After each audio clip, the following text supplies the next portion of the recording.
Hello, and welcome to the Sensibly Speaking podcast. This is Chris Shelton, the critical thinker at large. And this week we are coming at you on iTunes, Google Play, Stitcher, as well as with video here on YouTube for those of you who are watching. You can see I'm in a new studio location, no more brick wall behind me, as I'm in my new apartment and getting things all set up. You can't see beyond the camera, but there are boxes and all kinds of things everywhere here. And it's been quite an adventure getting all set up and getting my channel, keeping my channel going as I am doing this. But of course, it's all a labor of love and a lot of fun to boot. Now, this week, I've put together a bit of an outline, which you guys can see if you go to sensiblyspeaking.com and look at the show notes for this episode. I don't have a formal script, and I'm not doing an interview this week, but we are going to talk about something that I think is not too difficult for me to actually talk about off the top of my head, and that is the subject of loaded language or group language. And of course, Scientology and other destructive cults and groups, such as governments or the media, and how language can be used or utilized to shape, modify, form thoughts, ideas, even methods or patterns of thinking. Language is powerful stuff, and we're going to look at some ways that how language is powerful stuff.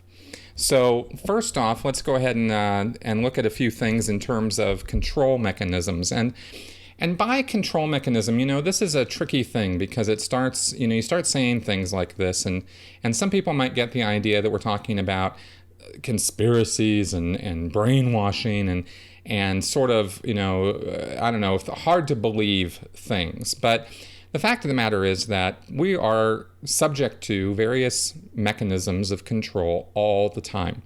Whether it's from advertisers or from our government or from authority figures of any kind. People use language in relationships and in marriages, in families, in schools to create and form and shape how we think.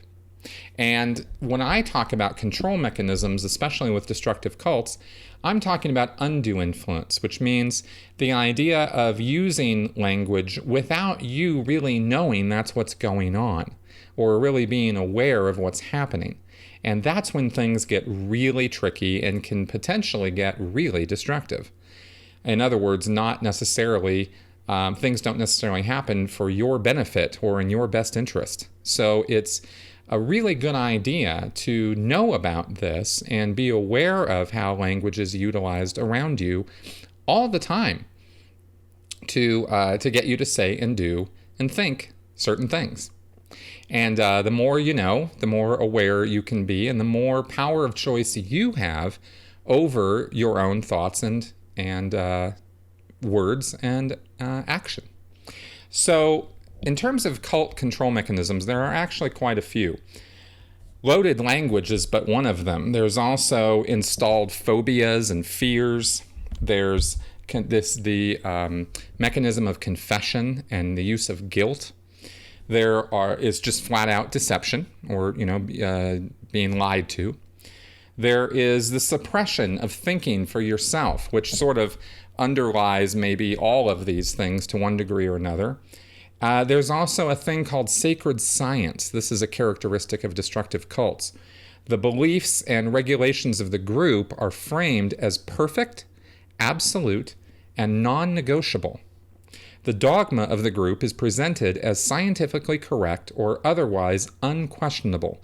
And this, especially in the modern age, sacred science is used quite a bit because science has a great deal of authority and acceptability for people. So if they believe that something is scientific, then they will buy it or buy into it. And it becomes its own sort of sacred cow, which is where the term sacred science comes from. Furthermore, rules and processes are therefore to be followed without question, and any transgression is a sin, and hence requires atonement or other forms of punishment, as does consideration of any alternative viewpoints. So sacred science is quite a powerful mechanism in itself, and I could do a whole podcast on that, and maybe at some point in the future we will. And of course, there are many other characteristics and tools or mechanisms of destructive cults. But now, what is loaded language? Basically, this is done by inventing new words or repurposing existing ones. And also getting rid of words that are not wanted, that express concepts or ideas that maybe cult leaders or authority figures don't want their followers ever thinking about. So the language, when we're talking about loaded language, these things help foster special feelings of secret knowledge and sacred science. When you have new words, new ideas, or concepts being expressed by these words, or you modify words, then the people who begin using that vocabulary feel like they have something that no one else has. They have information or knowledge that is special and interesting and new and different. And they therefore feel like they are more important or more knowledgeable than they really are. And that can be its own kind of dangerous thing for somebody, because if that information or knowledge or language that they think they have isn't really based on fact, if it's pseudoscientific, if it's based on some, ramblings of some madman as a destructive cult leader, let's say, then their knowledge is just exaggerated, puffed up buffoonery, really. But within the group, the individuals within the group will use this language with each other and enforce it on each other also, which is where you get this sacred science business, where people will, if somebody starts disagreeing with the dogma as expressed through the language and words of the group, then that person can end up having to make amends, be put into a lot of trouble, and even be kicked out of the group entirely. Some other things about loaded language is it helps create an us versus them mentality. And like I was just going over, it makes the individuals feel special or unique or different for having this information.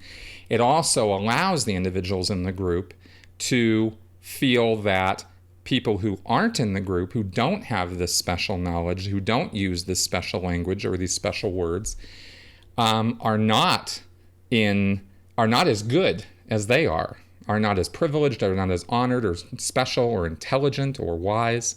And so they can separate themselves and create an exclusivity and sort of build walls rather than bridges because they feel that they have this special information.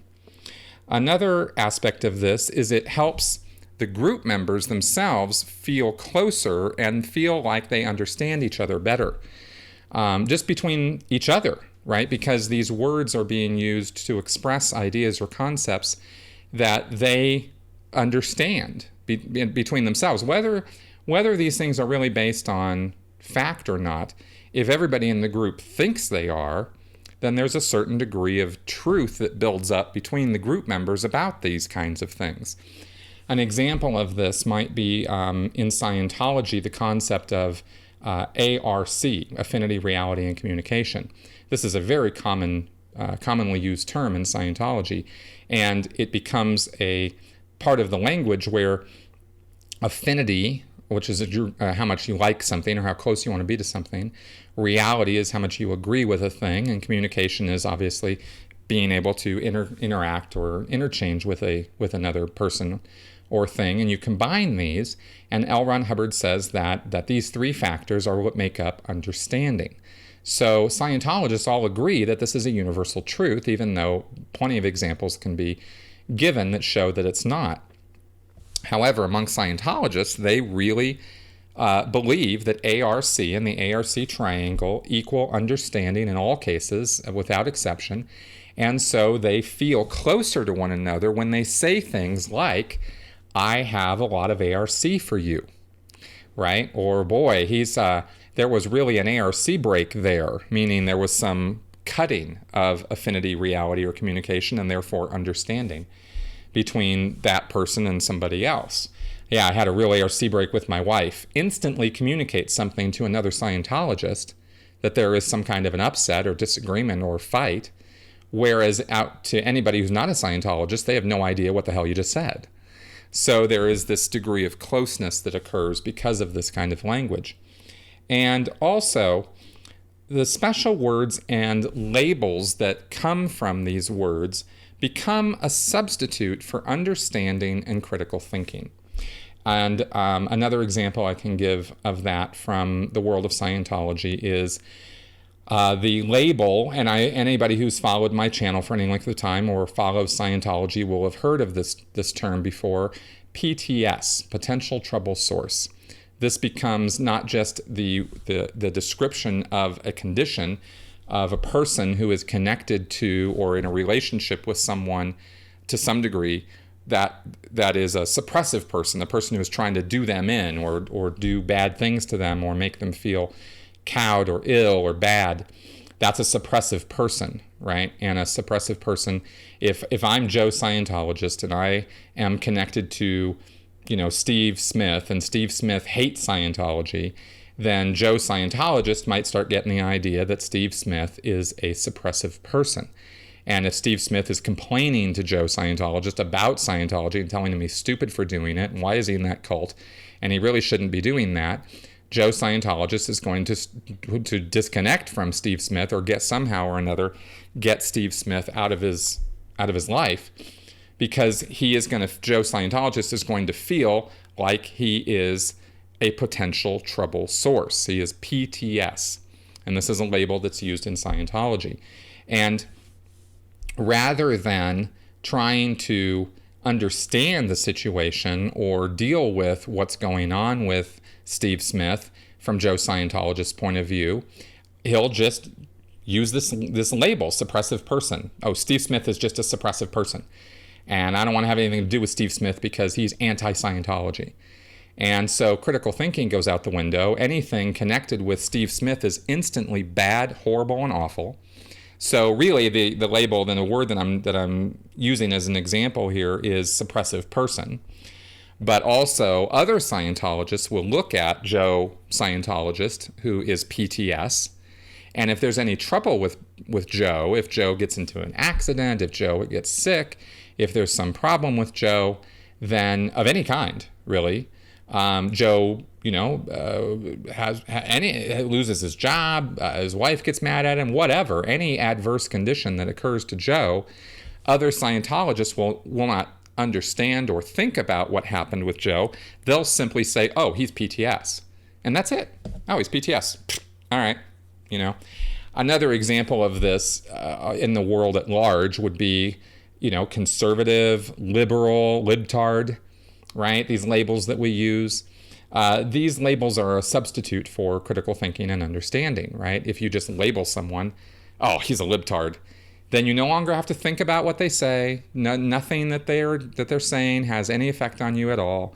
None of their arguments, no matter how valid, mean anything to you because you've written them off as a libtard or a conservative. It goes all ways, any way you want to think of this at all. So that is another one of the consequences and manifestations of loaded language. Now, in his book, there's a book called Thought Reform and the Psychology of Totalism, a study of brainwashing in China.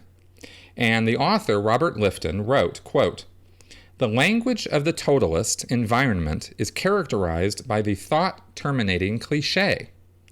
The most far-reaching and complex of human problems are compressed into brief, highly selective, definitive-sounding phrases, easily memorized and easily expressed. They become the start and finish of any ideological analysis." So everything I was just talking about would be an example of this, right? The labels like PTS or SP or libtard. You use these kinds of phrases and big complex issues suddenly are reduced down to a cliche. You no longer have to think about them anymore or worry about them anymore. And that is, as he says here, is the language of the totalist environment, meaning, let's say a destructive cult.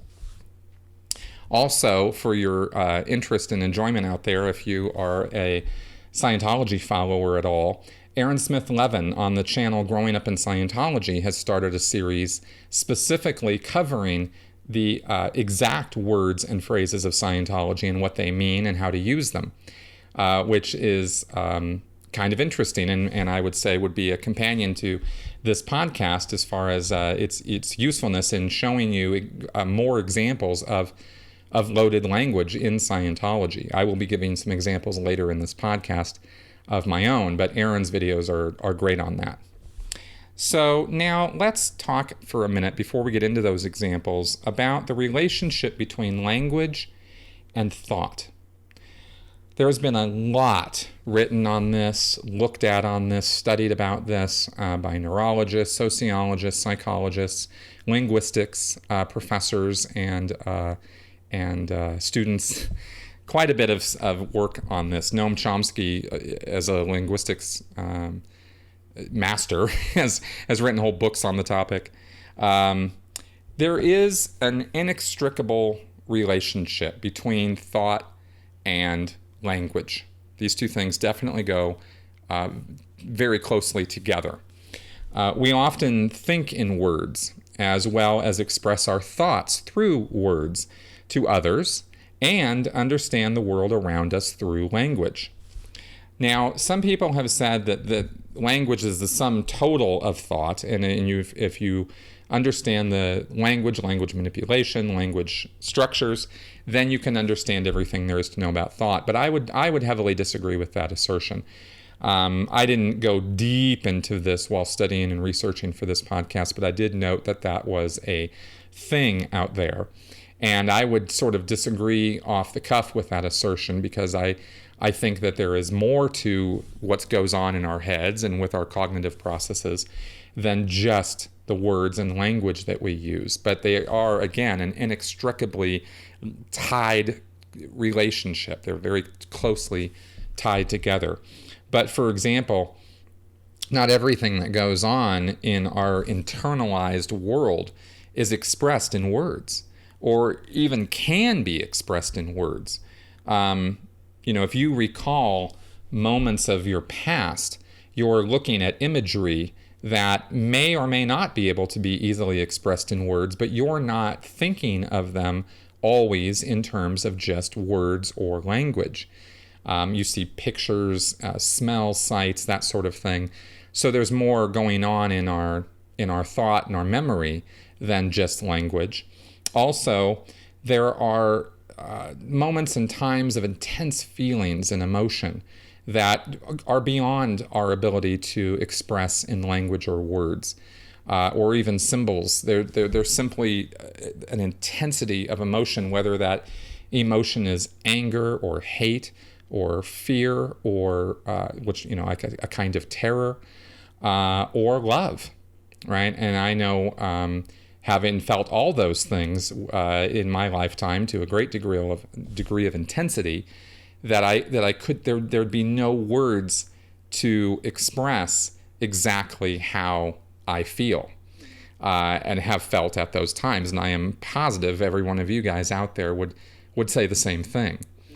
And also, the other thing that language is inadequate for when it comes to our cognitive processes is our imagination and imagining new concepts and ideas. Oftentimes, I'd say, we use words or language in our own internal thought processes, but not always. And so I would think that limiting the idea of cognitive processes just down to language, not such a good idea. However, and this big however, thought can and often is shaped by words and the language that we use and hear. In fact, I'd say the majority of our thoughts are molded, shaped, or modified somehow by the language that we use. And there's actually a hypothesis about this I dug up from Wikipedia This is an old 1920s. The Sapir-Whorf hypothesis states the following. Quote, the principle of linguistic relativity holds that the structure of a language affects the ways in which its speakers conceptualize their world. That is, their worldview, or otherwise influences their cognitive processes. Popularly known as the Sapir-Whorf hypothesis, or Whorfianism, the principle is often defined as having two versions. One, the strong version that language determines thought, and that linguistic categories limit and determine cognitive categories. And two, the weak version that linguistic categories and usage influence thought and certain kinds of non-linguistic behavior. And as I just sort of asserted for myself here on the podcast, I think I would go with the weaker version being the more true statement. But of course, I'm not a linguistics professor, and I have not, I'm not degreed in this or anything. So I'm just sharing my opinions with you. I actually would be interested in any feedback on anything that I say here in the podcast, in the show comments on the sensiblyspeaking.com or on YouTube or anywhere else. Now, removing words is an effort to remove the very idea of a thing. And this goes on all the time. It's actually pretty interesting when you start looking at how language is manipulated and why it's manipulated. And for example, an example is Florida Governor Rick Scott, who has forbidden anyone in the state government to use the terms climate change or global warming or sustainability. These words and phrases cannot be used in government papers without a great deal of censor and trouble coming down on the person who's using those terms. And so it's been so heavily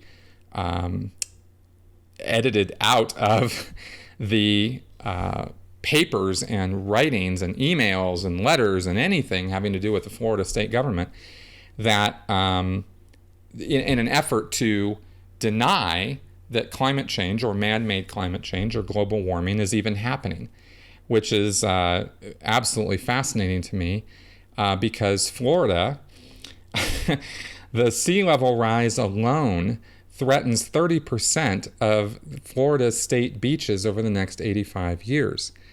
There are already town halls and meetings happening in Florida demanding something be done about the rising sea level in Florida. And yet the governor of the state is in complete denial that such a condition even exists and refuses to have any words that describe that condition be used in government communications. So that's Orwellian, that which we'll get to more of shortly here. In fact, we're going to get to it right now. So removing words to try to remove the idea that those words express is a way of using or manipulating language in order to manipulate thought. Altering the definitions of words is also very, very common all around the world. This is not just in English, by the way, of course. I hope everyone realizes that. And words are altered in order to gain agreement, loyalty, and modify how people think and how people act. And we get now into George Orwell, because there really isn't any way to bring up this topic or talk about it with any degree of seriousness without going to 1984 and the concepts expressed by George Orwell. He did a great deal of study and thinking about how language is used as a tool of propaganda and as a tool of thought reform and control. And 1984 is almost, I would categorize it as a book demonstrating the principles that Orwell put together about propaganda and the use of language. Now we have here Orwellian Newspeak, and it is sort of the penultimate example of what everything I've been talking about so far. Now in the book 1984, there are two languages that are talked about. There's Old Speak and Newspeak. Old speak is the English that you and I use now. Newspeak is the created new language that the government has been putting together in the book 1984 that Big Brother has been using and pushing down on its citizenry in order to control how they act and think. And here's a quote from this. The old speak word free, right, our word free, existed in Newspeak, but could only be used in terms of something not present, as in the sentences, the dog is free from lice, and this field is free from weeds.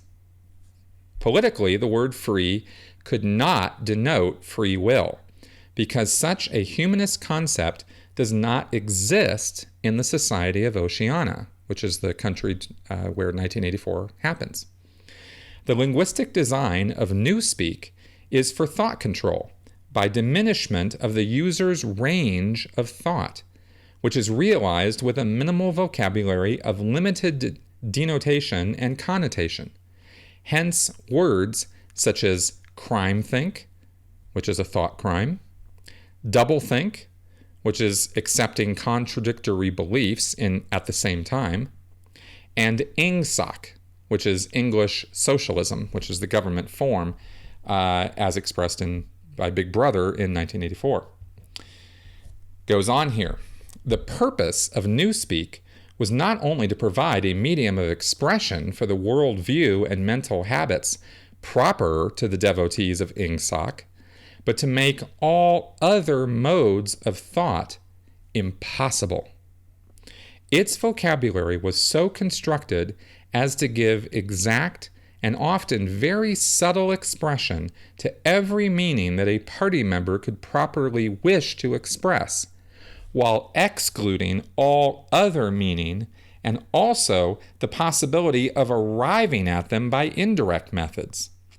This was done partly by the invention of new words, but chiefly by eliminating undesirable words and stripping such words as remained of unorthodox meanings, and so far as possible, of all secondary meaning whatever.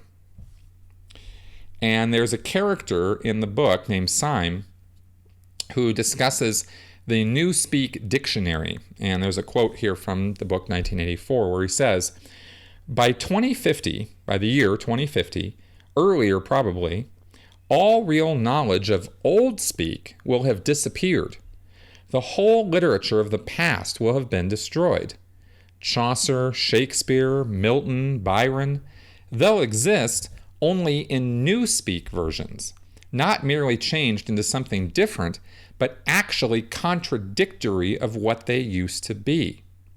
Even the literature of the party will change. That's capital P party, the party being the Big Brother.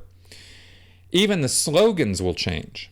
How could you have a slogan like freedom is slavery when the concept of freedom has been abolished? The whole climate of thought will be different. In fact, there will be no thought as we understand it now. Orthodoxy means not thinking, not needing to think. Orthodoxy is unconsciousness.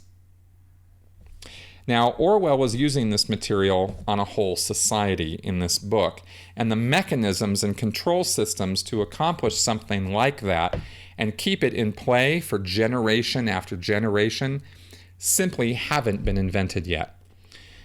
The closest, I think, that we've come in the world in terms of history, as far as I can tell, to something even remotely like Newspeak and a government use of language on this kind of scale was communist Russia. And that fell apart after less than 100 years. The first generation were true believers and actively into it. And then you had another generation who accepted it and sort of thought with the idea of it, but weren't hardcore true believers. And then by the third generation out, you had people who really were ridiculing the whole thing and thought that communism and the entire concept of what the system was all about was ridiculous, and they just made fun of it behind everybody's back. And then, of course, it fell apart. And, I haven't seen other countries where a government has tried to implement this on that kind of scale. So again, I'm open to any feedback, comments, or suggestions about this, if you have any, as to how you might think this has been done. It's certainly, and by that I'm not saying that governments don't do this. I'm not saying that at all. Governments absolutely do this, but nowhere near the scale that they are done in the book 1984. We haven't gotten there yet, is what I'm trying to say. All right, now I promised some examples from Scientology, which of course is something I am most familiar with, and I think I can get across to you guys most easily, because loaded language is absolutely something that L. Ron Hubbard used in controlling his followers and controlling people who are in Scientology. And it's very interesting how Scientologists would be at the front of the line telling you that it's absolutely not true. They're absolutely not controlled by anyone. That's just ridiculous to even think such a thing, which just kind of goes to show how effective this is. And I don't say that in some smarmy way. I mean it for real. They really, until you get out of that situation and can really review the mechanisms that are used in Scientology with language, it kind of goes over your head, especially because L. Ron Hubbard wrote policies, and a specific policy called Propaganda by Redefinition of Terms, where he talked about the fact that you can do this sort of Orwellian doublespeak or newspeak, and you need to, and of course we in Scientology don't do that, but then he advises actually doing it, which is fascinating, and I don't think Scientologists really get the consequences and connotations of what L. Ron Hubbard is talking about in that particular policy letter. I've gone over this in earlier videos on my channel.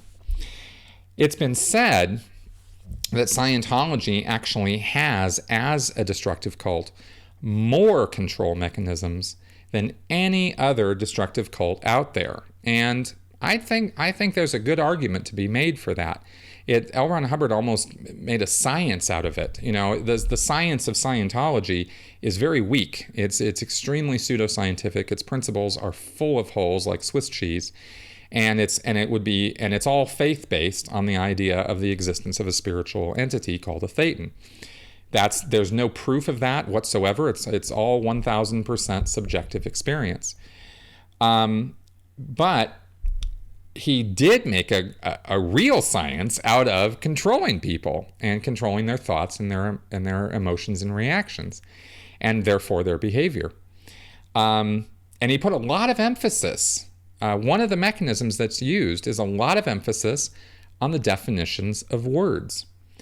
Scientology is very exacting about looking up words in a dictionary or encyclopedia to understand what it is that you're reading from L. Ron Hubbard, or lectures that you're listening to from L. Ron Hubbard. And this is not a small point of minutia in Scientology. This is huge.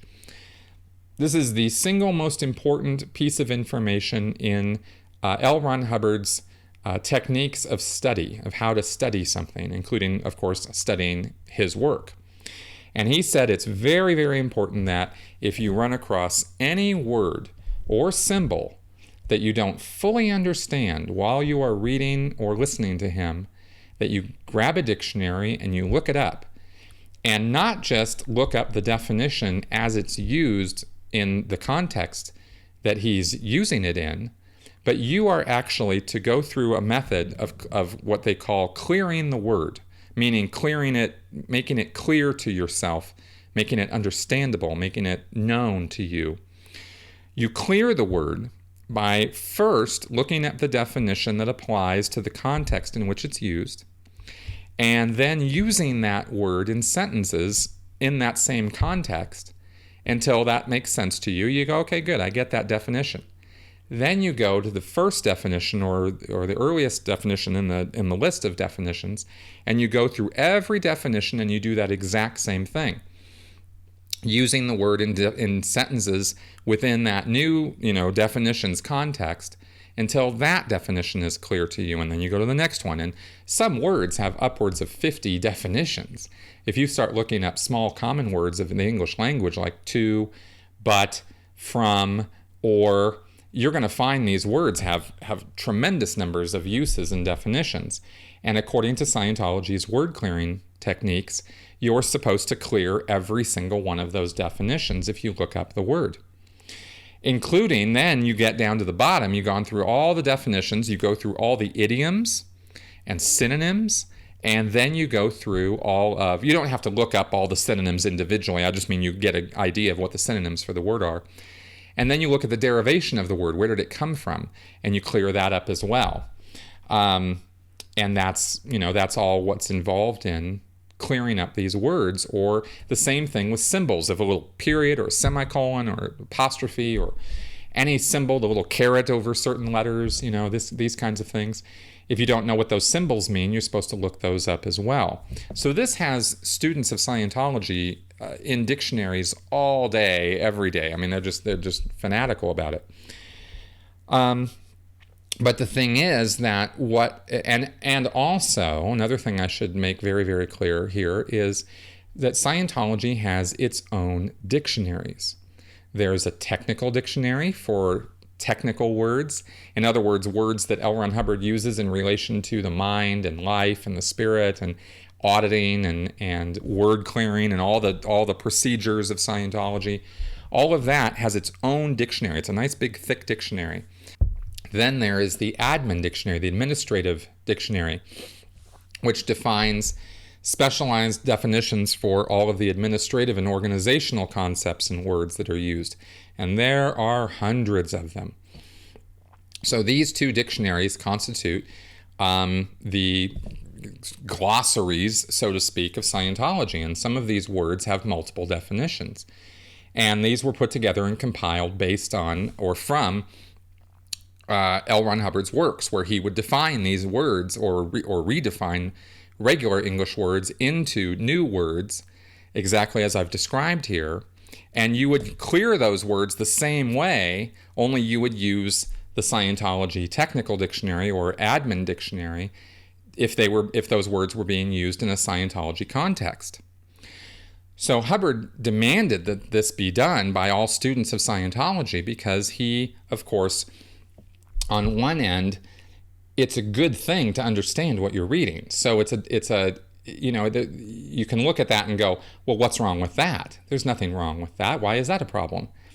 But at the same time, that fanaticism to this technique of having to thoroughly, totally, completely understand these terms becomes its own way of instilling thought patterns and processes and cognitive thought patterns, as the best way I can describe it, into a person's head.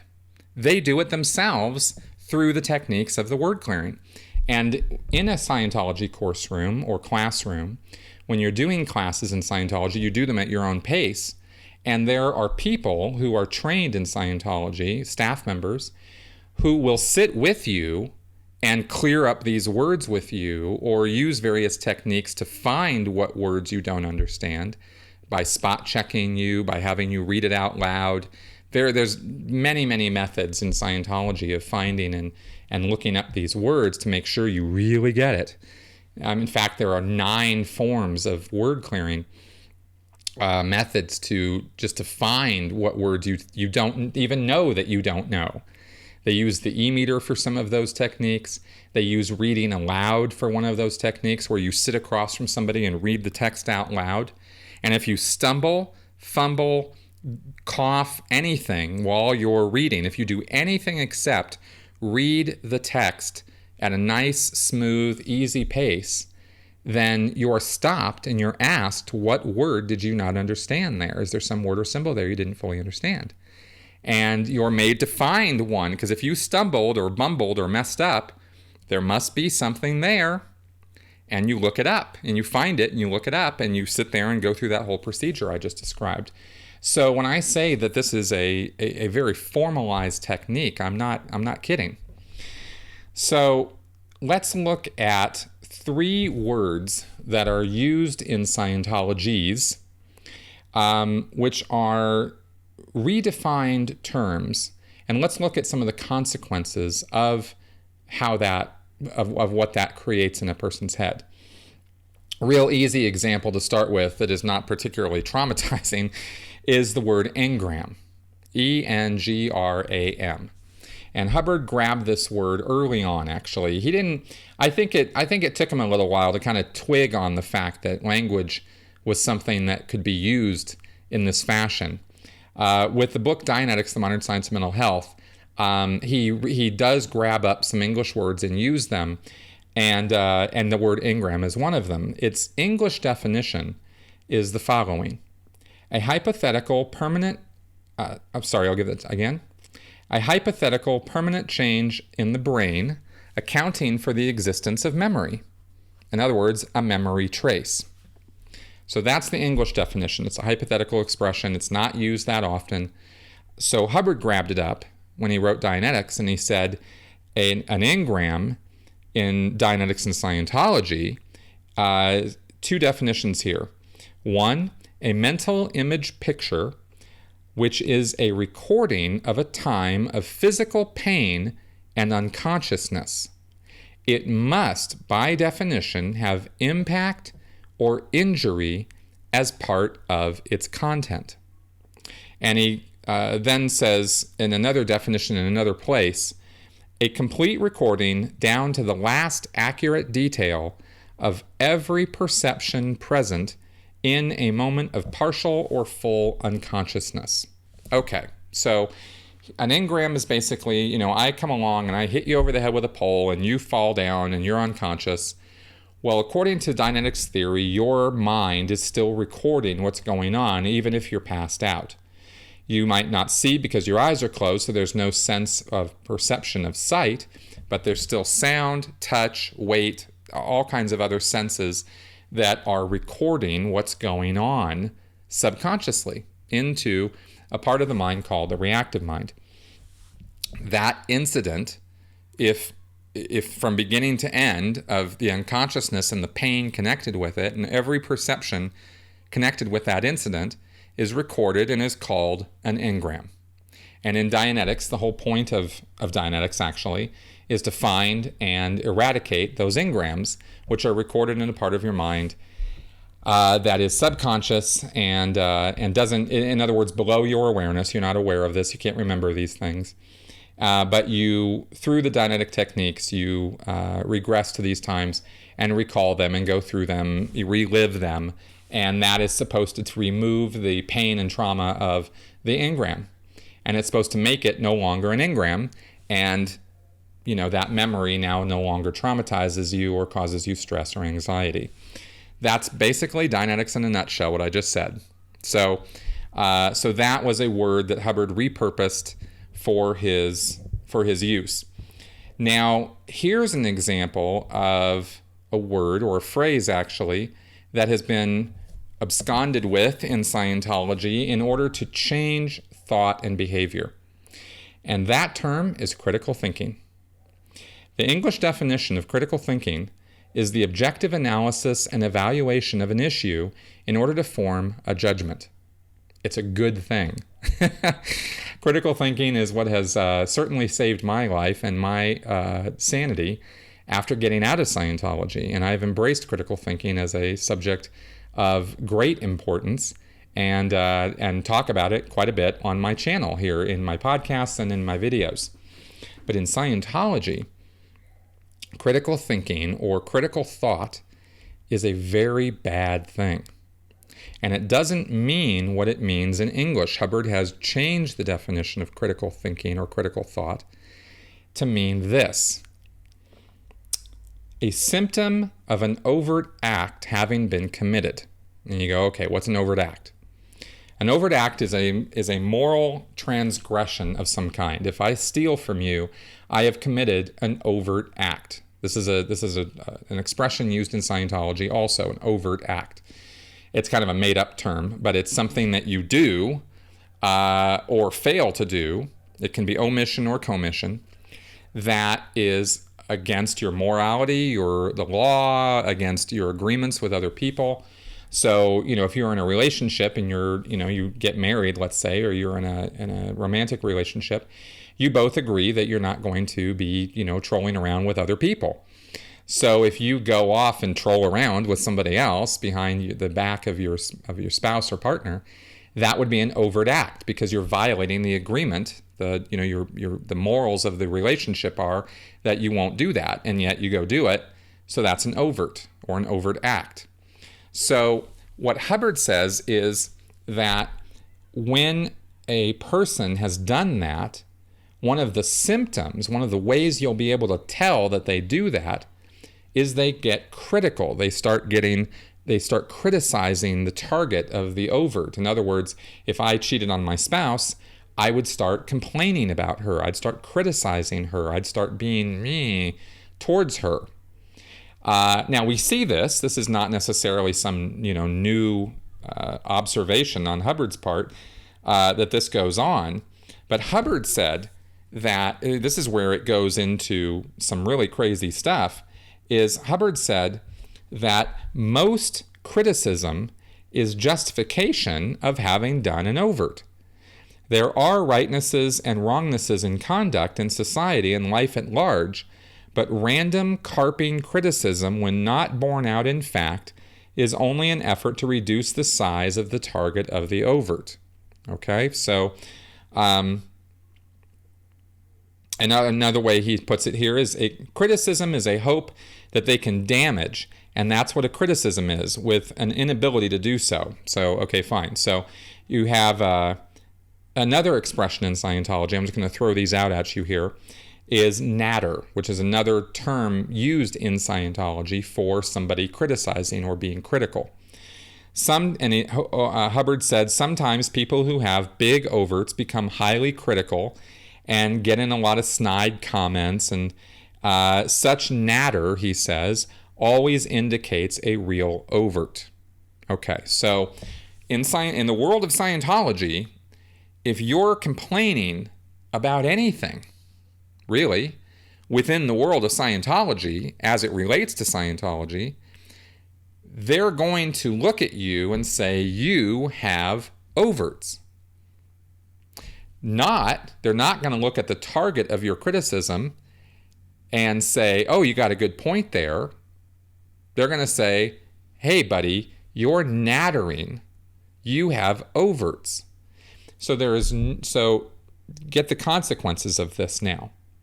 Within the world of Scientology, there is no justifiable reason for you to ever find, for you to find fault with or criticize the Church of Scientology or any of the principles of Scientology like L. Ron Hubbard or David Miscavige or the staff members or the Sea Org members. If a public person or even another staff member or Sea Org member starts complaining and being critical of somebody else within Scientology or some leader of Scientology or some policy of Scientology, the answer to that person is to find out what they're doing that is a moral transgression, what their overts are. And a whole slew of stuff comes out of this, which we'll talk about in a few minutes. It's never the case that Scientology was in error or was wrong somehow. That just doesn't happen in the world of Scientology when you're attacking or criticizing, I should say, the church or its leaders, right? In other words, David Miscavige is infallible. L. Ron Hubbard is infallible. Every word that L. Ron Hubbard ever said is infallible. So if you're complaining or criticizing it, it's on you. It's not on them. Now, it's funny, I keep stressing within the world of Scientology because Scientologists, of course, carp and criticize all kinds of things in the big wide world. They'll criticize me as a critic of Scientology. They'll say all kinds of horrible things about me and be very critical of me, right? So it's acceptable when it's outside the world of Scientology, when it's a target of somebody who's attacking Scientology, then it's okay to come down on them and be critical of them. It's a very interesting thing because the principle of criticism and critical thinking in Scientology is supposed to be universal. Anytime, anywhere, somebody is carping criticism, nattering, anything like that about anything, they have overts, according to Scientology, right? According to L. Ron Hubbard. So the Scientologists themselves could be accused by somebody who knows this principle of having overts against psychiatry, against me, against Leah Remini, against Mike Rinder, right? Because they complain to no end about us or about psychiatry. But Scientologists have this walled-off thinking going on that this principle only applies, to within the world of Scientology. It doesn't apply outside the world of Scientology. It's kind of a interesting testimony to, the cognitive dissonance and the sort of like contradictory thinking that can exist, the sort of doublethink that can exist in people's heads, right?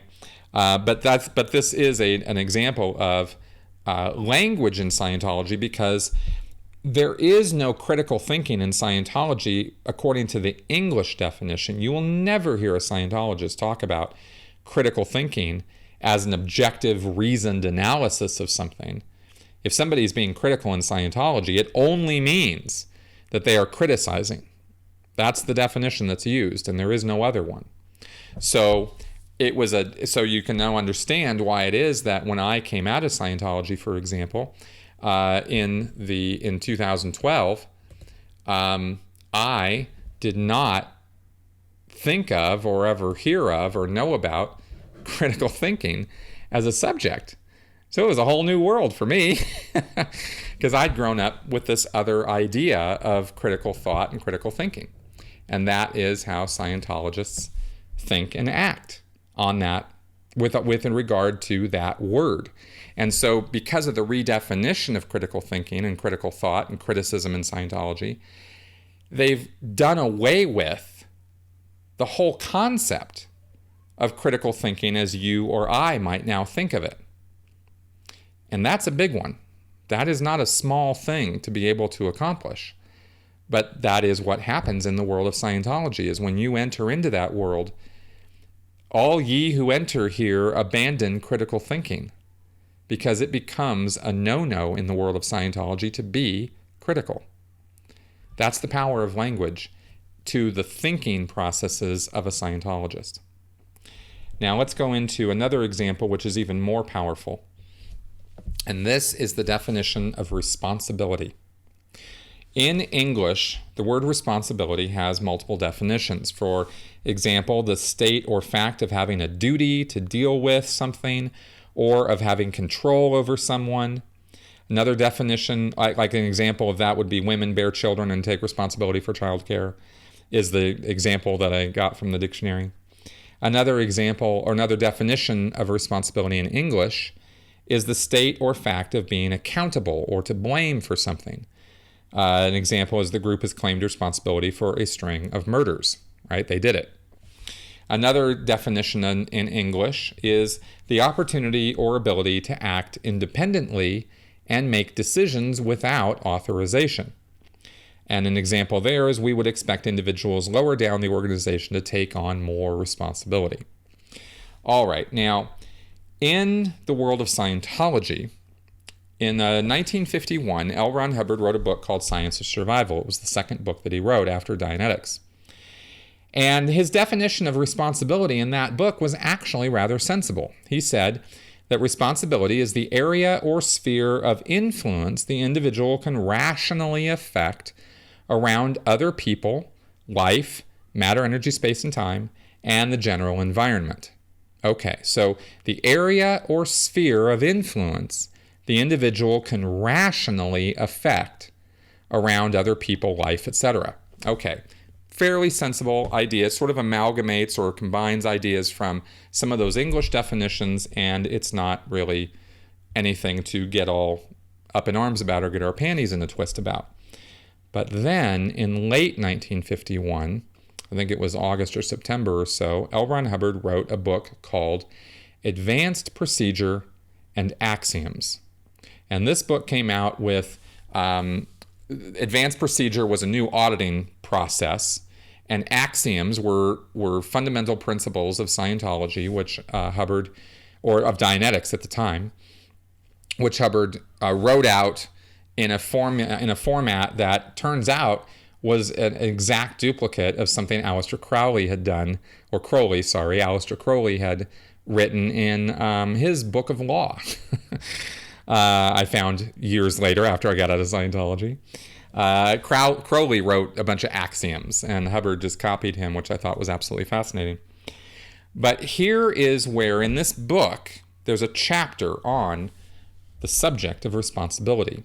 And in this chapter, Hubbard came up with some new definitions for this term.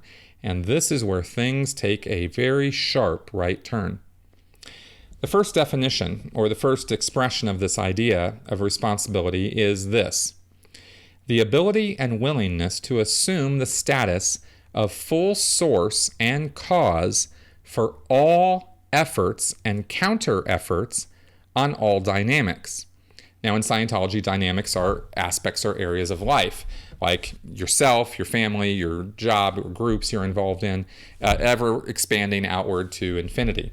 So you have all these dynamics, and so here Hubbard is saying that it is the ability and willingness to assume the status of full source and cause for all efforts and counter-efforts on all dynamics. That's a fairly large, beefy concept. He goes on to say, when one speaks of responsibility, he means the determination of the cause which produced the effect. This is the Hubbard speak here now, because this is like, what? What is he saying? It's not nonsense, but it's something you have to really wrap your brain around to kind of go, well, what's he talking about here? He further says, full responsibility is not fault. It is recognition of being cause. Now, that's a little bit of a mental twist there. In fact, that's a huge mental twist, because fault, of course, means that you are to blame for something, meaning you did something, maybe that you shouldn't have done, right? So it's fault or it's blame. There's a connotation or intonation there that is wrong. So Hubbard is saying that full responsibility is not fault. It is recognition of being cause. Now, cause is the cause of something. You made something happen, or you made something occur, or you said something or originated something. You are causing it. Cause is a big deal in Scientology. And in fact, it started becoming a really big deal when Hubbard wrote this book. Now, there's some more clarification of this that I'm going to give you here, so you can kind of get your head wrapped around the Scientologies of this. And this is pulled right out of the chapter in the book, Advanced Procedure and Axioms. Hubbard said, it means responsibility for all acts, all emotions on every dynamic and in every sphere as one's own. It includes such disrelated data as the death of an individual one has never met, on a highway on which one has never traveled, at the hands of a stranger, no matter how culpable. One does not send to find for whom the bell tolls, without full willingness to have tolled it and to have caused the cause of its tolling. He further says, and this is where things get really interesting. He says there is a cycle of responsibility. One acts and seeks to negate his responsibility for such action by placing the reason, quote unquote, at another's door. This works so long as one succeeds in making another accept responsibility for the action. The moment this action fails and another does not accept it, the entire action comes back at one. It is then a matter of fault and fixed by another blame and stirs the emotion of guilt. Before this cycle begins, there is no aberration, meaning mental gyrations or problems. That's another Scientology word, aberration. But he says before this cycle begins, there is no aberration. No matter what has been done, no matter what has happened to anyone. The action occurs, but is no cause for discussion or justice until one seeks to shunt cause elsewhere than self. This starts the cycle and eventually comes back as fault. Full responsibility is not fault, it is recognition of being cause. And Hubbard goes on to say, a soldier shot on the field of a battle may blame the sniper, the selective service, the stupidity of government. But he nevertheless had full responsibility not only for being there and getting shot, but for the sniper, selective service, and the stupidity of government.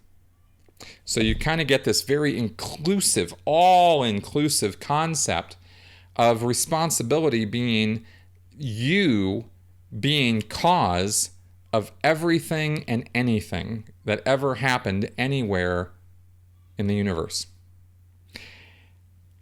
And Hubbard says later on, he, kind of backpedaled a bit and downplayed it a bit, and then he beefed it up again later. But what we're talking about here is the idea of getting away with anything. There's a concept from Aleister Crowley's, I keep mispronouncing that, Aleister Crowley's materials of do what thou wilt. Something like that. I think that's the exact quote. I should have checked that beforehand. But basically, you are freed from moral trespasses. You are free from moral chains or regulations. You are free to do whatever you want. That's what Crowley's magic, that was, and his Ordo Templis Orientis, the OTO, that had that as a philosophy. Now, I don't pretend to be a whole expert on that, but I've read enough to know that much. So Hubbard draws from that this idea of responsibility being that you can get away with anything you want. And as he says here, this works so long as one succeeds in making another responsible for the action. The moment this action fails and another does not accept it, the entire action comes back at one.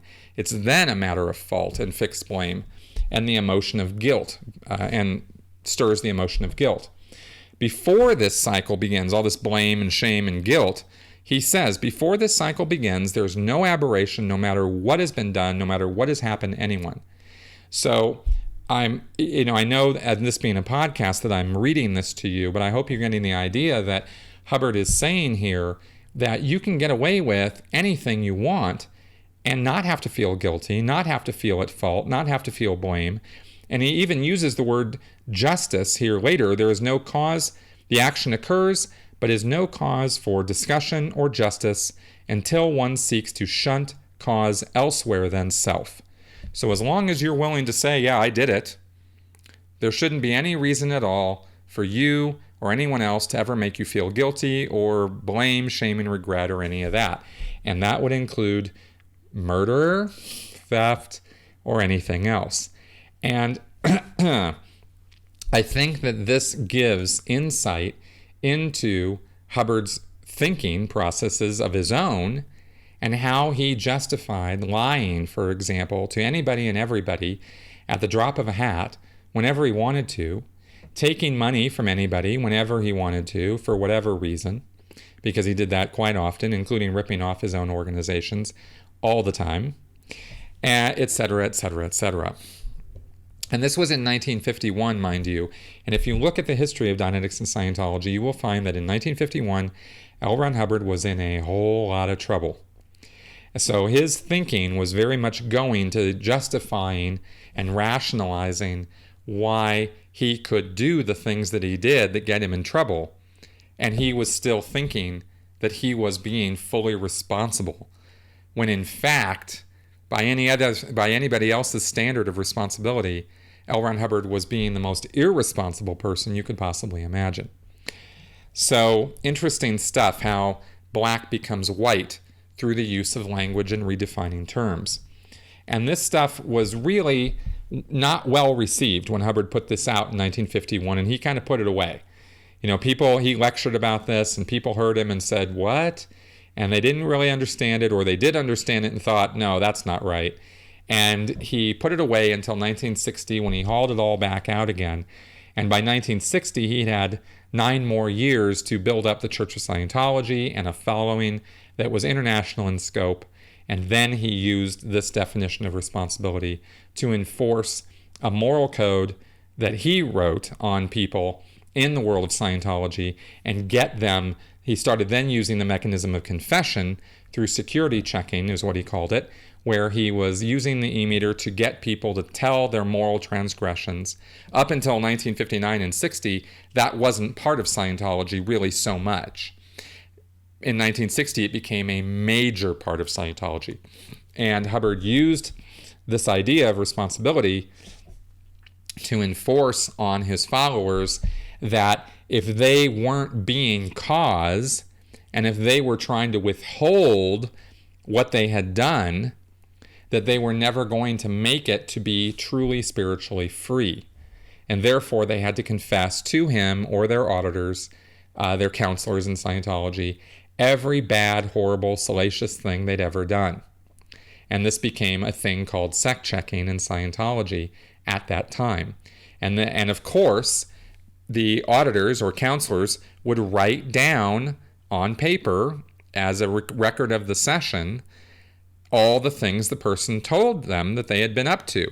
Cheating on their spouse, stealing money from their work, etc., etc. Having maybe beaten people up or whatever it was that they had done that they thought was not right, not cool. Moral transgressions were overts. They were confessing their overts. All of this was being written down and put into their folders of their counseling sessions. And that is when it was born, the idea that Hubbard then had access to this information and could use it or have it used against people if they then decided to leave the church and speak out against it or criticize it in some way.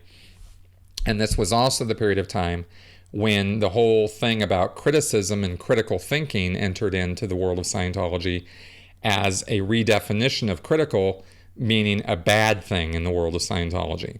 So a lot went down over this definition of responsibility, and that critical thinking redefinition was only one of them. And anybody who follows Scientology or knows a whole lot about it knows that Scientologists, and especially Scientology staff members and Sea Org members, but really all Scientologists buy into these concepts, and as a result end up feeling a slavish devotion toward L. Ron Hubbard and Scientology because they feel that they owe so much to the man, and because they feel that they can't be in a position of full cause or spiritual enlightenment unless they confess freely all of their sins. And then this gets them thinking constantly because of the critical thinking part that I mentioned earlier.